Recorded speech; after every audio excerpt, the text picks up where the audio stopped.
네, 시선 파트너즈 이세현입니다. 저희가 오늘 남기고자 하는 영상은 우리 중소기업들이 연말이 되니까 대출에 대한 문의가 많으신데 대출을 받는 것도 중요하지만 받은 대출금에 대해서 반드시 아주 원칙적이고 엄격한 용도증빙 절차를 수행한다라는 내용을 반드시 꼭 인식하고 인지했으면 해서 영상을 남깁니다. 기업 대출 우리가 특히 법인 사업자들 같은 경우에 과거와 달리 법인 대출금에 대해서 대표이사들이 연대 보증 쓰지 않도록 하고 있습니다. 그 반대로 이제 반대급부로 책임 경영 평가라는 약정을 하게 되고요. 대출을 받으면 반드시 성실하게 사업을 하겠습니다. 책임지고 사업을 하겠습니다라는 약정서를 씁니다. 그리고 그 약정서 안에는 대출금을 용도 이외에 사용하게 되면 불이익 처벌을 당하겠습니다라는 내용도 들어 있습니다. 이 내용들을 우리 기업들이 꼼꼼하게 기억하지 못하다 보니까 자꾸 사고가 납니다. 무슨 사고냐면요. 보통 우리가 용도증빙에 대해서 논란이 되는 경우는 대부분 99% 운전자금입니다. 아무래도 시설자금은 시설이라는 용도가 기계나 설비 혹은 사업용 부동산 혹은 건물의 신축이나 증축 용도이기 때문에 아무래도 대출금의 볼륨이 좀 큽니다. 그래서 이런 돈들은 용도의 오남용을 막기 위해서 대출을 신청한 기업이 아니라 건축 혹은 시설을 공급한 공급업체한테 대출금이 직접 입금되도록 조치가 되고 있습니다. 그래서 시설 자금은 상대적으로 대출금 유용의 문제가 크게 발생하지 않습니다. 반대로 이제 운전자금 같은 경우에는 우리 기업들이 대출을 신청할 때 인건비나 자재비 혹은 외주 가공비 혹은 임대료 혹은 판촉비 개발비 등으로 쓰겠습니다라고 우리가 신청을 합니다. 사실은 또 그 정도 범주여야 대출 용도가 승인이 나고요. 근데 대출을 받은 기업들이 이 대출금을 받고 나면 통상 3에서 6개월 이내에 용도에 맞게 잘 썼습니다라고 해서 통장 입출금 거래 내역과 전자세금 계산서 혹은 영수증 등등으로 이 용도를 증빙하게 되어 있습니다. 그런데 이 용도 증빙 기간 동안에 우리 약정서에 반드시 기재되어 있는 다른 계좌로 이체해서 사용한다거나 현금으로 뽑아서 사용한다거나 혹은 신청 목적이 아닌 용도로 예를 들면 운전자금을 신청했는데 이 돈으로 부동산을 취득한다거나 이 돈으로 주식을 취득한다거나 혹은 다른 대출을 갚는 등의 용도로 사용을 하게 되면 용도 이외에 사용한 것으로 판명이 돼서 신청해서 입금받은 대출은 전액 상환 완제 처리가 돼야 되고요. 그 완제하기 전에 연대 보증을 부활시킵니다.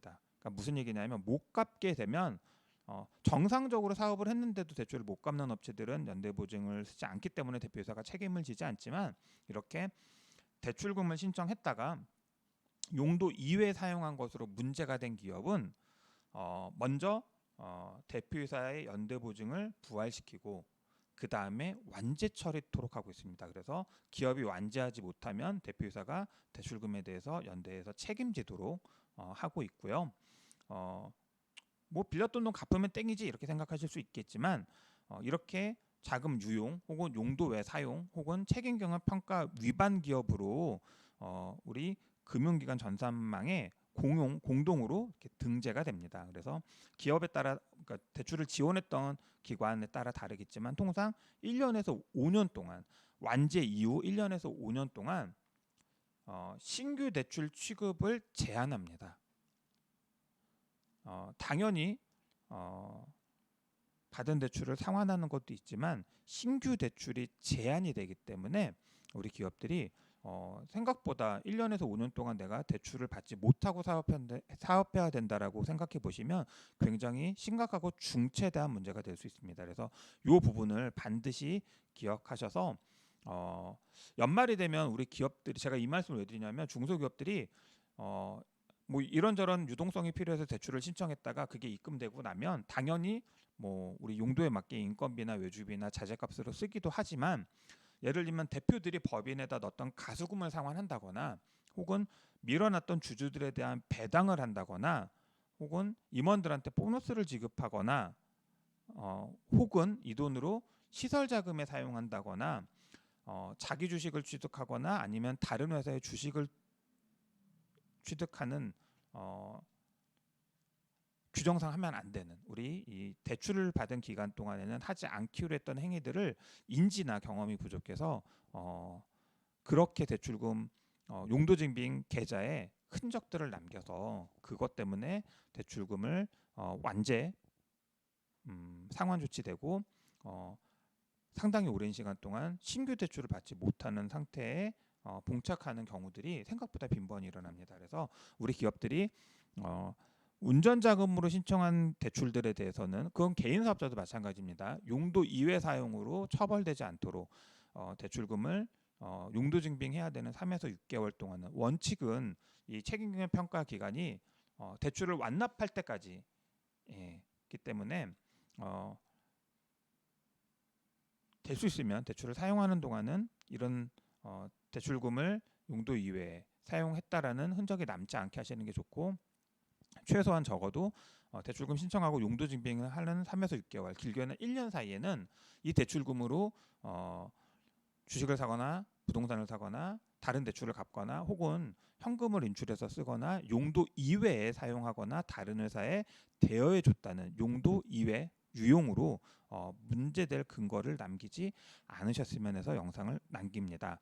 반드시 기억해 주셔야 됩니다. 기업 대출은 용도 증빙을 굉장히 원칙적으로 엄격하게 하기 때문에 용도 증빙을 못하게 되면 받은 대출도 변제해야 되고 연대 보증도 서야 되고 1년에서 5년, 길게는 5년까지도 대출 신규 취급을 제한당한다. 이런 굉장히 강력한 페널티를 받기 때문에 대출 신청도 중요하지만 대출을 받은 다음에 용도 증빙도 꼭 기억해 주셨으면 좋겠습니다. 연말 연초 이제 우리 중소기업들이 굉장히 대출 쓰기 어려운 시즌이 다가오고 있습니다. 대출은 정말 필요한데 지금 환경에서는 신규 대출 조달이 쉽지 않을 수 있기 때문에 현명하게 관련된 대응 전략을 좀 세우고 준비하고 싶은 기업들이 있다라고 하시면 시선 파트너즈로 연락 주시면 저희가 기업에 맞는 맞춤형 솔루션을 같이 고민해 보도록 하겠습니다. 오늘 영상 여기서 마치도록 하겠습니다. 감사합니다.